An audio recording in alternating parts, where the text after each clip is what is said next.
MiniMax H3 produces excellent video, but the generation speed is relatively slow. In this video, we'll use 3 acceleration nodes to cut the generation time roughly in half.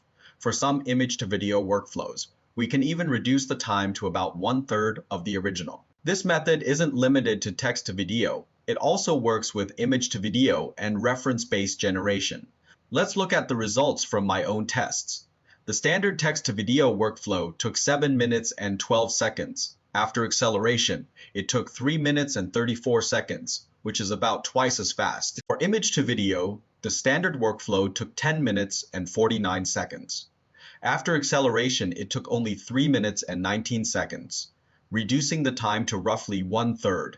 Reference-based generation went from 8 minutes and 5 seconds down to 3 minutes and 41 seconds. Let's start with the conclusion. This improvement doesn't come from a single node. It comes from combining 3 techniques: Sol-Attn, SageAttention, and EasyCache. I'll explain them in relatively simple terms. When MiniMax H3 generates a video, it needs to calculate the relationships between a huge number of elements. We generally call this attention computation. The first technique is Sol-Attn. You can think of it like retouching a photo. Every image has important areas and less important areas. A person's face and hands are important, so we need to process them carefully. But for blurry leaves in the background, there's no need to refine every single leaf with the same level of effort. Sol-Attn dynamically identifies which areas of the image are most important and which areas are secondary. The second technique is SageAttention, which many of you are already familiar with. It's more like replacing our calculator with a more efficient one. If the task itself hasn't changed, SageAttention uses a lower precision calculation method that's better suited to the GPU, allowing attention calculations to finish faster. The third technique is EasyCache. You can think of this as filming a video from a fixed camera position. Since video changes continuously, some parts remain the same while other parts change. There's no need to redraw the unchanged areas from scratch every time. EasyCache takes advantage of that continuity and reuses information that hasn't changed. To use these 3 techniques, first update ComfyUI to the latest version. EasyCache is already a native ComfyUI node and has been supported for quite a while, so you only need to search for the node. Second, install the Sol-Attn extension. This extension is also provided by KJ. You can install it through ComfyUI Manager or clone the entire project into the custom nodes folder. The third technique is SageAttention. To use it, install the ComfyUI nodes package provided by KJ. With these 3 nodes, we can effectively accelerate the workflow. For easier testing, I've also built the workflow on RunningHub.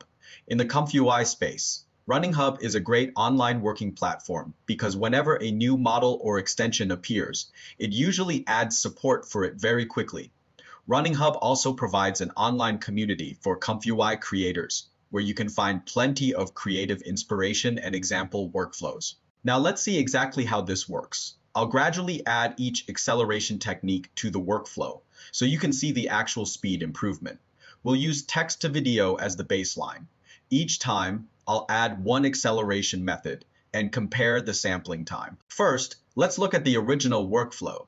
The prompt describes a bright coastal scene with a 25-year-old East Asian woman standing beside a white sailboat.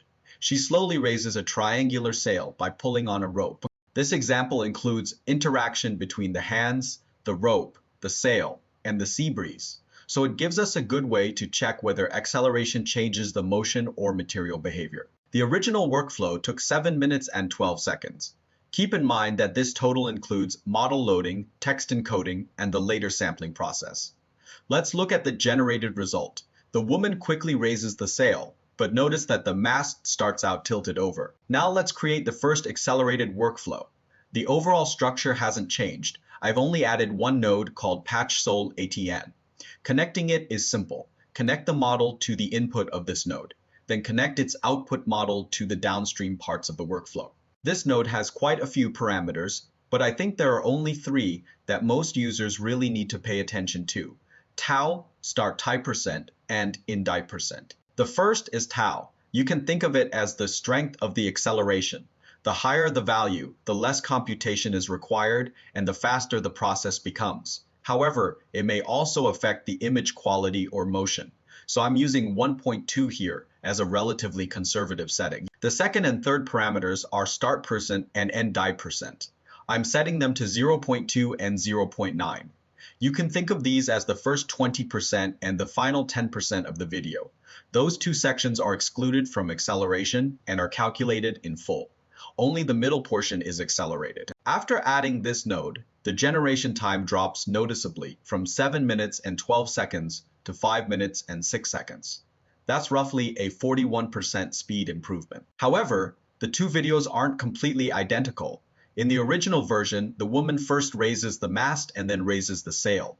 In the accelerated version, the mast is already upright at the beginning, and she only needs to pull the rope to raise the sail. Why did the action change even though the prompt stayed the same? Because Sol-Attn changes the model's calculation process. The difference may be very small, but after multiple rounds of denoising, the model may choose a different action sequence that is still reasonable. Either way, Sol-Attn provides a noticeable acceleration benefit. Next, let's add the second acceleration method, SageAttention. In the connection order, place it between the model and patch Sol-Attn. For the SageAttention mode, we'll use this option. The name is quite complicated, so there's no need to memorize it. The setting you really need to pay attention to is Allow a Compile. I'm setting Allow a Compile to True. Let's first look at the sampling result. The quality hasn't dropped noticeably. Now let's look at the time. The total time has increased to 7 minutes and 47 seconds. Why did the sampling become slower after adding an acceleration node? This doesn't mean the acceleration failed. It's because Allow Compile is set to True.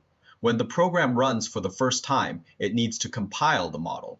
Once the compilation is complete, the model runs much faster. But during the first run, the total time includes both compilation and sampling, which makes the result look slower. When using this node, there are two situations to consider. If you're running the workflow locally, you can enable compilation. The first run will be slower, but the second and third runs should be much faster. If you're running the workflow in the cloud, the situation is different. Cloud environments usually allocate new resources each time. So even if you compiled the model during one run, it may need to be compiled again during the next run. Now let's set Allow Compile to false and check the result again. The quality still hasn't dropped noticeably, and the generation time is now 4 minutes and 19 seconds. That's already much faster. Finally, let's look at the complete workflow with EasyCache added. I recommend using this order. First add SageAttention, then add Sol-Attn, and finally add EasyCache. For EasyCache, I recommend the following settings. The first parameter is Reuse SEP Threshold, which I'm setting to 0.3. This controls the granularity of cache reuse. A higher value usually provides faster generation, but changes in fine details may become more noticeable. The second setting defines the active range from 0.2 to 0.9. This means the beginning and ending sections aren't accelerated. After adding all three nodes, the total sampling time drops to 3 minutes and 34 seconds. Now let's look at the result. The quality is still very high, but the generation speed has doubled. Next, let's test image to video. This is the reference image, showing a 25-year-old East Asian woman wearing a dark blue embroidered chipaso and operating a wooden record player beside a window. In the video, we ask her to open the record player, lower the tonier, and let the needle touch the spinning vinyl record. The original sampling time is about 10 minutes and 49 seconds. Now let's look at the accelerated workflow. Nothing else has changed. We've only added the 3 acceleration nodes, using the same parameters we just discussed. The result is almost unchanged. The character outfit, record player, and main actions are all preserved, but the speed improves by about 3.2 times. The video takes only 3 minutes and 19 seconds to generate. Finally, let's test reference-based generation. This time, we're using a character sheet. The 4 panels represent different angles of the same person, not 4 different people. The video needs to preserve this East Asian woman's facial identity, hairstyle, and overall outfit. Let's look at the result. It follows the prompt and produces a very good video. The original generation takes around 8 minutes and 5 seconds. Now let's look at the accelerated version, which uses the same 3 acceleration nodes. The generated result is basically consistent with the original, but the generation time drops to only 3 minutes and 41 seconds. So this method can accelerate text-to-video, image-to-video, and reference-based generation. Overall, we used 3 acceleration techniques: Sol-Attn, SageAttention, and EasyCache. Sol-Attn may be the newer technique for many users, while the other 2 have already been covered in previous videos. Their effects vary from model to model, but the acceleration they provide for MiniMax H3 is especially noticeable. That's all for today. Follow me and become someone who truly understands AI.